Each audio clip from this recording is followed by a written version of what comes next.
শেষ মুহূর্তের গোলে নেপালকে কাঁদিয়ে আরেকটি শিরোপা মঞ্চে বাংলাদেশ। 90 মিনিট শেষ, অতিরিক্ত 6 মিনিটের খেলা। তখন তৃতীয় মিনিট চলছে। জওহরলাল নেহরু স্টেডিয়ামের প্রেস বক্সে স্নায়ুচাপ তখন চরমে।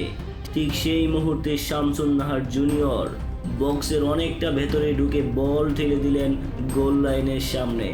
সেখানে ছিলেন দ্বিতীয়ার্ধে বদলি হওয়ার সাগরিকা আর নেপালের দুই ডিফেন্ডার। তিনজনের জটলার ভেতর থেকে বল গেল জালে। বাংলাদেশ প্রথমার্ধে মাঠ ছেড়েছে খাদের কিনারা থেকে ঘুরে দাঁড়ানোর স্বস্তি নিয়ে।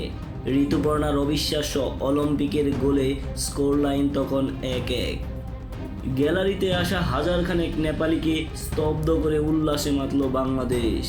পিছিয়ে পড়লেও শেষ মুহূর্তের নাটকীয়তায় নেপালকে 2-1 গোলে হারিয়েছে অষ্টম সাফ নারী চ্যাম্পিয়নশিপের ফাইনালে উঠে গেল বাংলাদেশ। আর তাতেই বেঁচে থাকলো লাল সবুজের মেয়েদের হ্যাট্রিক শিরোপার স্বপ্ন।